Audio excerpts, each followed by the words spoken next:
Okay, thank you. Good evening, everyone. My name is Steve Askenazi, and I would like to thank all of you for coming out tonight. The turnout is beautiful, and we're so happy that you are supporting our HOA. And I'm here representing the Jewish Cultural Club, who partnered with the HOA to set up tonight's event. We are very, very happy to have someone here tonight who will tell you her story, and it's about something that I'm sure many of you have experienced. We all have stories to tell about our own visits to the Red Apple Rest, and I'm sure you're going to be very, very pleased to go down memory lane with the rest of us. I have to tell you that after reading this book myself over the last couple of weeks, I found myself on many occasions either laughing my head off or being close to tears, because it really is a very, very touching story. And I'm sure you're going to find many, many very, very pleasant memories as we listen to the presentation tonight. Just a couple of very, very quick thoughts about our guest speaker. She really has asked me to keep it very, very short because I wanted to talk a good half hour about her and the book, but better that she do that. So just let me simply tell you that Elaine Freed Lindenblatt is the daughter of Reuben Freed, a Russian immigrant who turned his roadside stop-off into the celebrated Red Apple Rest.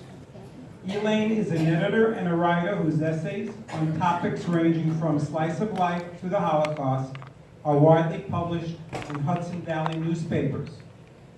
She calls her book, Stop at the Red Apple, the story I had to tell.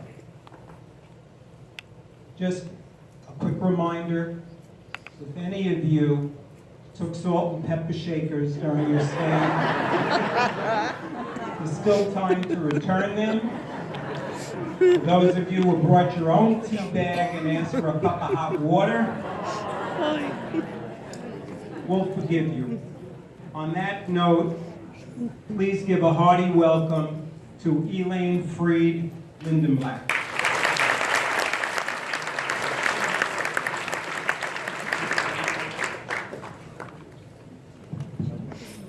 Good evening.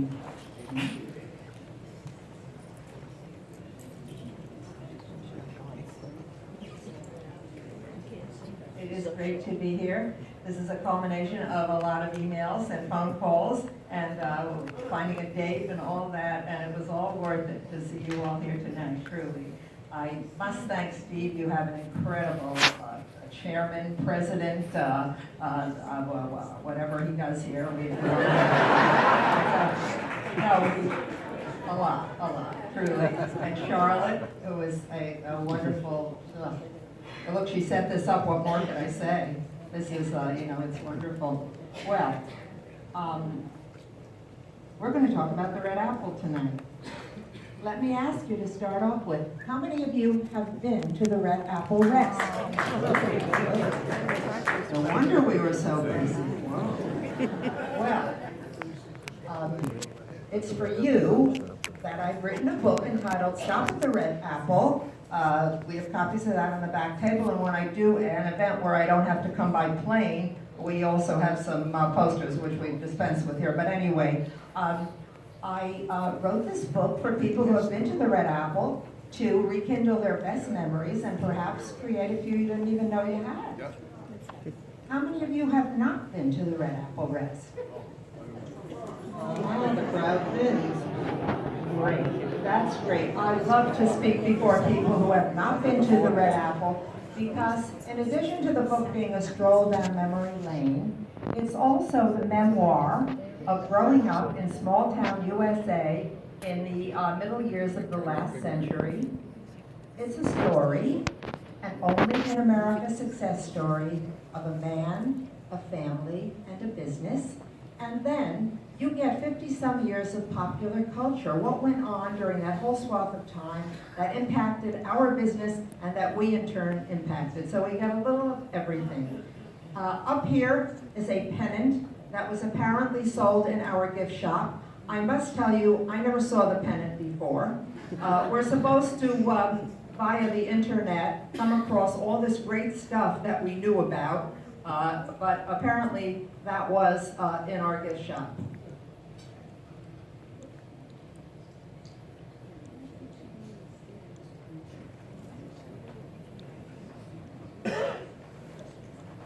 Now, when I decided to write a book about the Red Apple, it was going to be basically for my family, for my close sphere of friends, and then, most importantly, for the generations to come so that they would know this unique part of their heritage. And then when it became known that I was working on a book, I got a huge outpouring of questions, excitement, information from the general public. And so gradually in my mind I thought maybe this could be a book for the general public, and that is what occurred. State University of New York Press, that is SUNY Press, published the book 2 years ago actually. Here is a poster, or rather a flyer that they did, a promotional flyer. You have there a picture of the front cover of the book. You have some nice quotations by people who were good enough to read the book up front. And these quotations appear on the back cover of the book itself. People like Joan Nathan, the Jewish cookbook author, Freddie Roman, the Catskill comedian, Elaine Grosinger-Edis, the daughter of Harry and Jenny Grosinger of Grosinger's Hotel. Now, when I knew that this was going to be a book for the general public, I knew there could be only one picture for the front cover. And that was, this is the original postcard it comes from. This is what we get, this is what became the front cover. It is from a vintage postcard of ours, probably the 1940s, judging by the cars. And other than the so-called improvement of cars, this is the way the restaurant looked for our entire 50-some years tenure of it. So here you have the front cover of the book.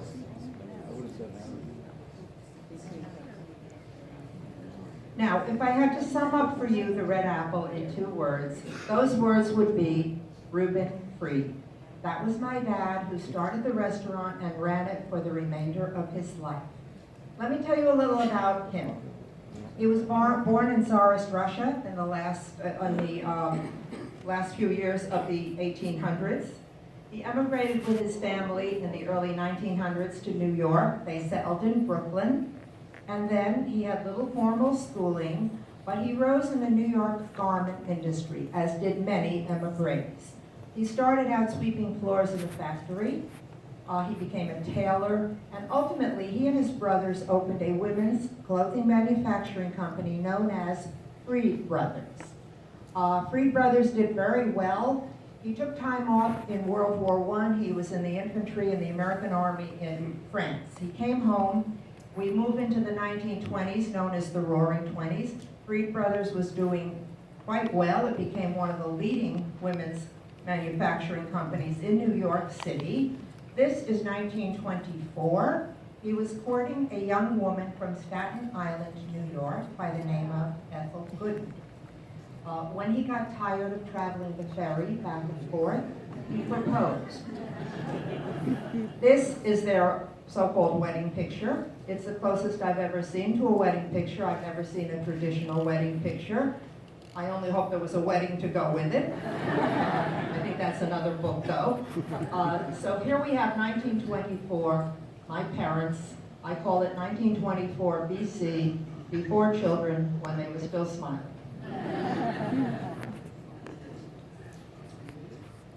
Well, here's what happened in the 1920s. When Freed Brothers was going along very well, and in life what happens when things are going along very well, very nicely, all of a sudden on the radar you get beep, beep, beep, beep.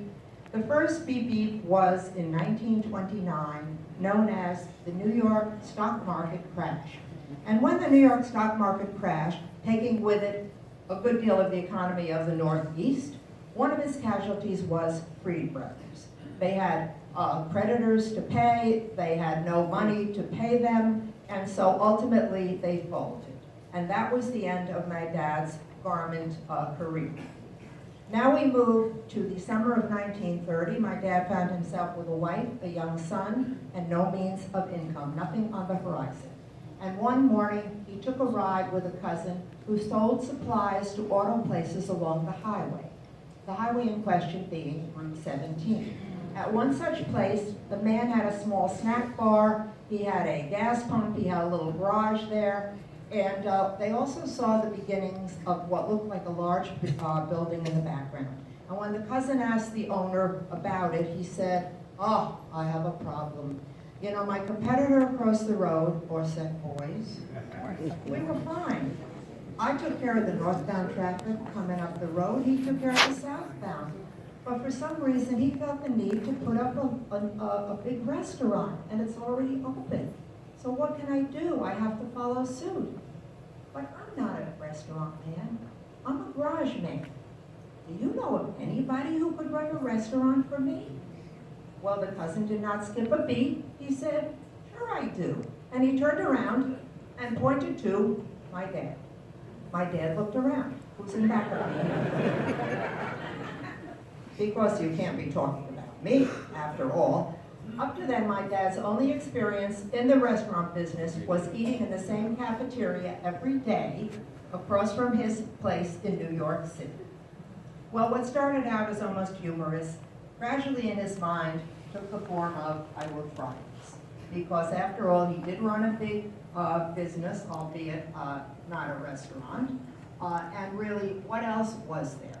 And so, another very rare photo, courtesy of the internet from Europe. We have the opening weekend of the Red Apple Rest in May 1931.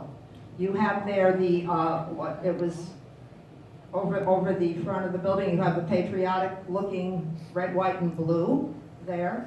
So it was actually a holiday. You also have in this photo the beginnings of our outdoor stand with the word Frankfurters written on the front of the stand, a replica of which the spelling is above. Now, I'm an old English teacher, and when I saw this photo, I was aghast, because this is not how we spell Frankfurters in this country. However, I guess phonetically, this was the closest they could come to. So here we have misspelled Frankfurters for sale. Ironic, because the hot dog, or Frankfurter, became one of our most popular products.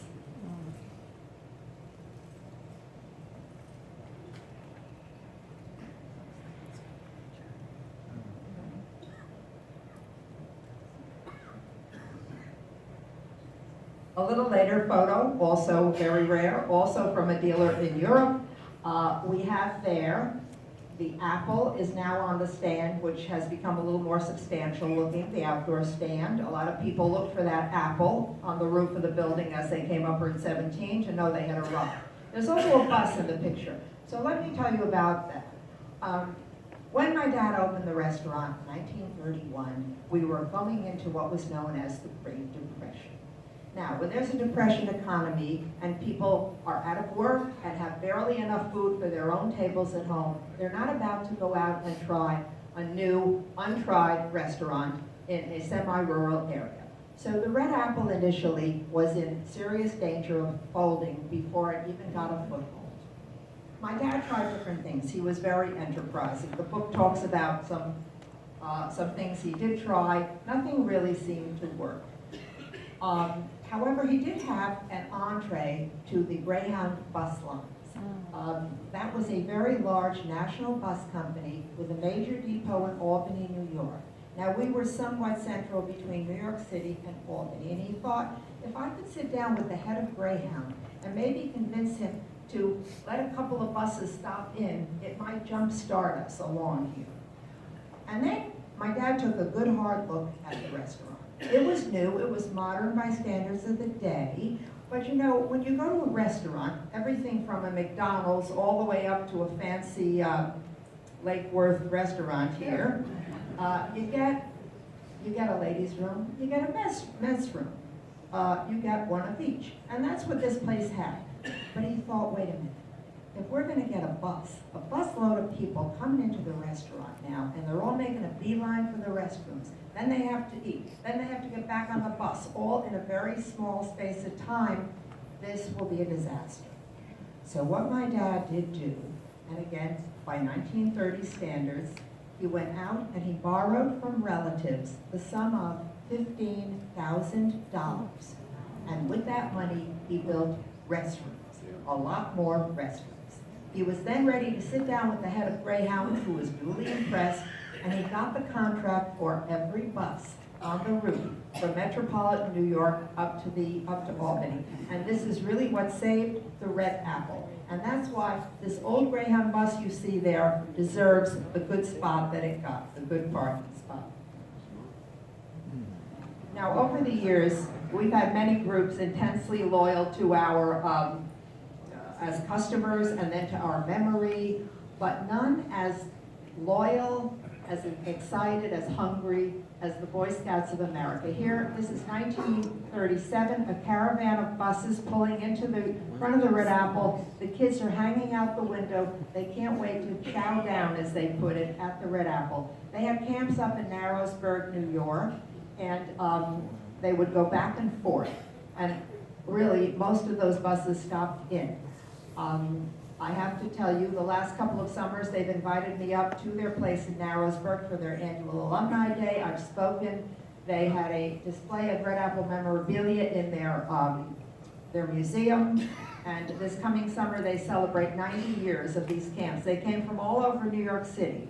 All the different areas, even different synagogues had troops. 1937. They're no longer boys. But a lot of these guys that are still active are in their hearts Boy Scouts. And there is a chapter in the book called Scouting the Apple. I could have written a book just on the Scouts. They gave me a huge amount of material.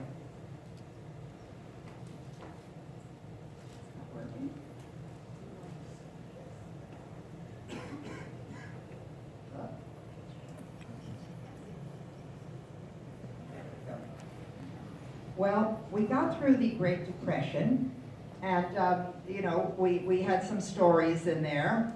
When you look back, they're kind of humorous. To live through them, they weren't so humorous. Because in a depression economy, people are missing a lot of basics that they often find in restaurants, in the form of, let's say, sugar bowls, for example, that they take out in toto. And then at the end of the Depression, we segue right into the beginning of, or our entry into World War II in 1941. Let me go back a bit. When my dad signed the contract with the owner of the property, he signed a lease of the restaurant for 5 years. He then had the option to renew for another 5 years, okay, 1931. This brings us to 1941. And then because he was a savvy businessman, he thought to insert a clause that said at the end of 10 years, he would have the option to purchase, and that's what happened. In May 1941, we then owned the whole 9 acres of property, including the building of the restaurant. This picture, after the war ended, from the late 1940s through the 1950s, this was the beginning of the blossoming of the Catskills as a resort destination. And as the Catskills flourished, so we flourished, because we were for a time the only road going up to the whole, the camps, the bungalows, the kahalanes, the hotels. And we were enormously busy. This was our heyday, 1940s through the 1950s. This is approximately in 1950. I am standing with my dad across the road from the Red Apple. A few things about the picture. I believe I still have that pocketbook. As a stylish dresser, here I am. It is summer, you can tell from that. My dad is dressed for work. Every month of the year, we lived right across the road. He went to work in a suit and a tie. And then, 16 hours later or whatever, he left in the same outfit. In between, though, the jacket would get discarded pretty soon. He would roll up his sleeves to his sleeve guards, and he would pitch right in with the staff to work alongside them. He might show a new busboy how to do it right. He might walk around the outside of the stand, and if he saw a piece of paper on the sidewalk, he didn't wait for the yard man we had to pick it up. He bent down and picked it up. If somebody dropped a blob of relish on the counter while they were garnishing their hot dog, he didn't wait for the boy behind the counter to grab the rag. He grabbed a rag. And I think his ethic of working with the staff accounted for the fact that we kept a lot of really excellent employees over the years. And by the way, when we got the Greyhound contract, we went to a 24/7 operation. We were never closed. Every day of the year, all day, all night. So you have to have a lot of staff to man those shifts. In back of my dad, you have a sign that says "Park here, Red Apple." My dad was always afraid that somehow people would miss the Red Apple on their trip north.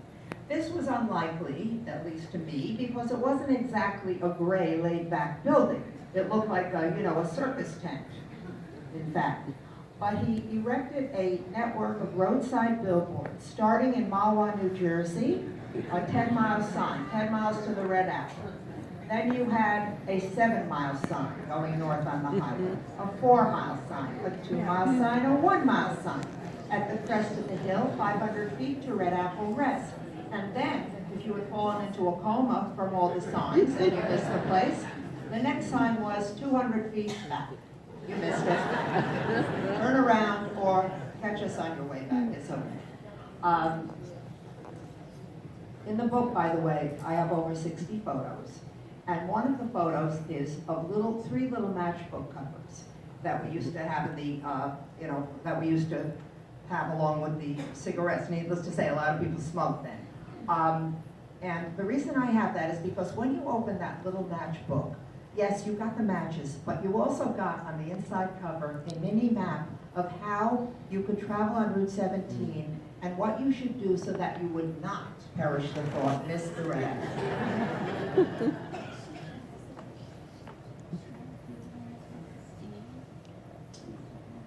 Now, as the Catskills flourished, they did whatever they could to attract a clientele. And one thing they did do was put on name entertainment for the guests, especially the bungalows and the hotels.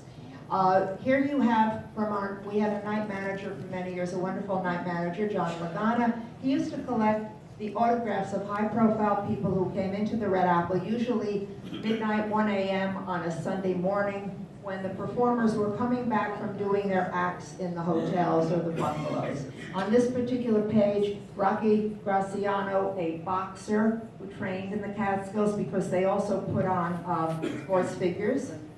Sid Caesar, Johnny Ray, Robert Alda, the father of Alan Alda, but himself a Broadway performer.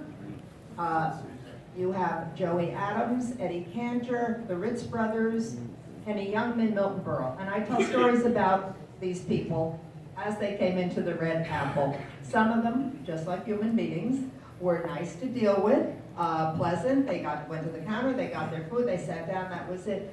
Others, not so. Interestingly, it was the comics, if I had to generalize as a group, who turned out to be the crabbiest dealing with.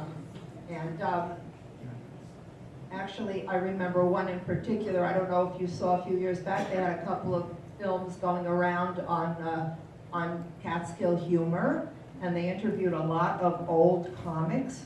And one particular documentary I saw, the off-screen man interviewing is asking somebody questions. Now this elderly man is sitting there like he's half asleep, totally uninterested and totally cribby. And he's saying things like, what are you talking about? I don't know what you're talking about. And I'm thinking, this they get for a documentary? Who is this? And they didn't actually have his name, as they usually have. And at the end, they did have his name, and I said, oh my heavens, he is still Fred from the Red Apple. However, you want to know his name? Well, I don't think he's in the audience. I could say it. Jack Carter. Okay. Um, in doing the book, though, I came to know my own father better than I had. And one thing that hit me was how incongruous it was for somebody like my dad to be running a place like the Red Apple, which could be a madhouse, to put it mildly. Because he was small in stature, he was laid back, he marched to his own drummer, he was basically quiet, he preferred his own company, the company of the New York Times, to other people, and yet he was running this place. Now, when a celebrity came into the Red Apple, and when I got to the point where I was working there as a teenager, and I recognized somebody might come in that I knew from television, and I would run over to him and I would shake him, look who just walked in. And he would look up, annoyed that I was disturbing his stacking of trays or whatever he was doing there, and he would say, who, well, why? And he would follow my finger, and he would look at the person, and his look did not change. And I would say, don't you recognize him? And he would say, why? Does he recognize me? And that brings us to this picture. 1951, Grossinger's Hotel, there was a cocktail party.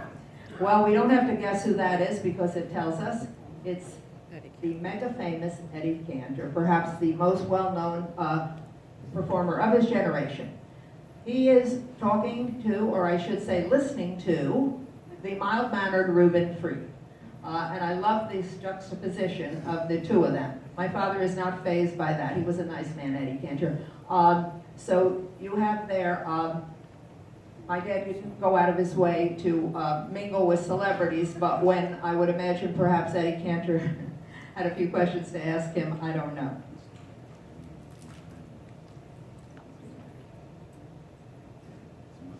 I have a chapter in the book entitled Dinner at Grossinger's, in which I attempt to convey, especially for those who never went through it, what it was like, what a Catskill hotel was like in its heyday. And what better place to convey it than Grossinger's, which was one of the leading hotels.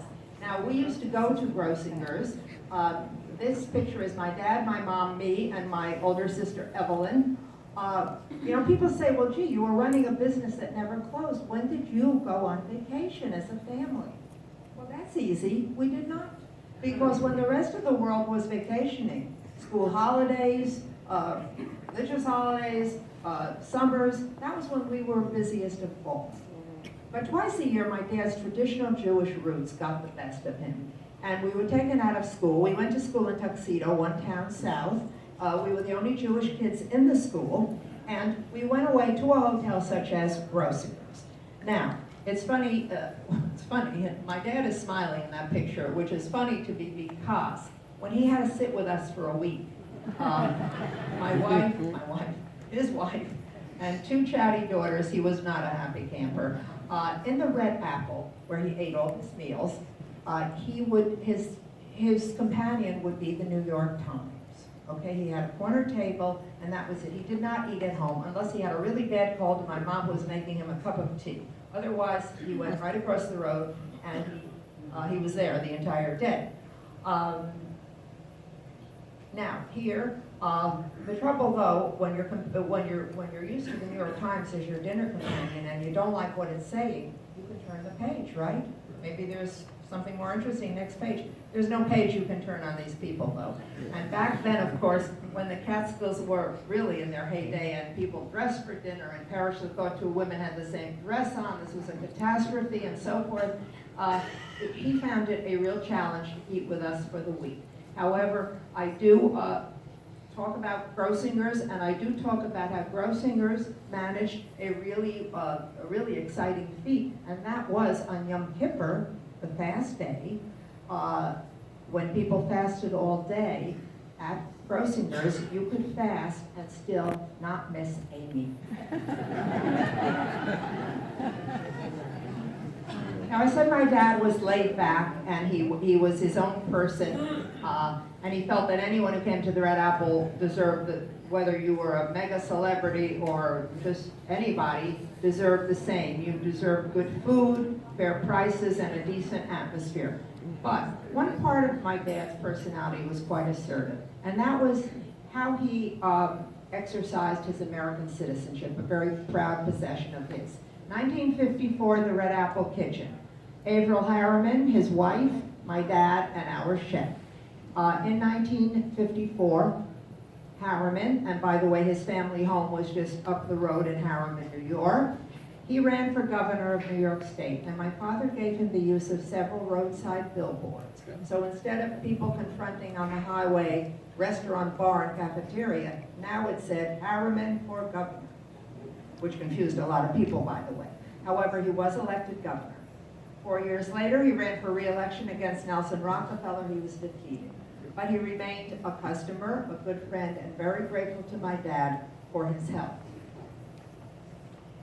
I came of legal working age. I say legal because I think I went right from the hospital at birth into the Red Apple, but legal, I got, you know, a little paycheck and all that stuff, in the 1950s. And this is some of the people, including the kids that I went to school with, who worked in the stand. The stand had evolved into a much large proportion of our total volume, because as I say, in those years we were extremely busy. In fact, in the summer months, on a weekend in the summer, the stand, in addition to the inside, the stand stayed open 24 hours. So there you have some of the kids I went to school with. When I came to this part in the book, I wanted to have some fun with it, because in my memory at least, it was the kind of a warm, fuzzy period. I must tell you, to live it wasn't so warm or so fuzzy, because after all, these were the employees and I was on the other side, AKA the boss's daughter. But I have 6 chapters in the book, kind of like very short vignettes of, I have a poem, I have a dream, and I have other things that talked about the stand and of course about the hot dog. So I try to have a little bit of fun with that era. You know, Katharine Hepburn, the actress, once said, if you obey all the rules, you miss all the fun.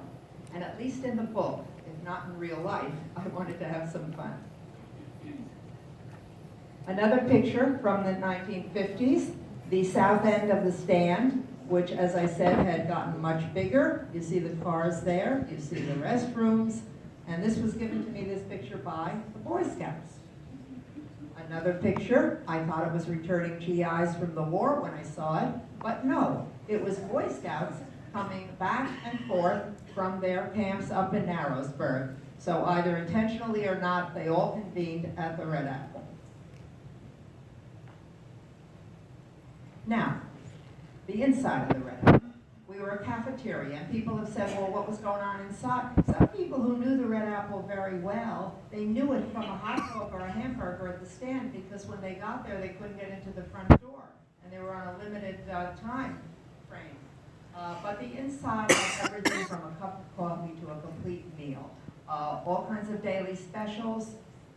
We had things that were on the menu every single day, and then if you came on a Wednesday, for example, you knew every Wednesday we had Yankee pot roast, plus a few other specials.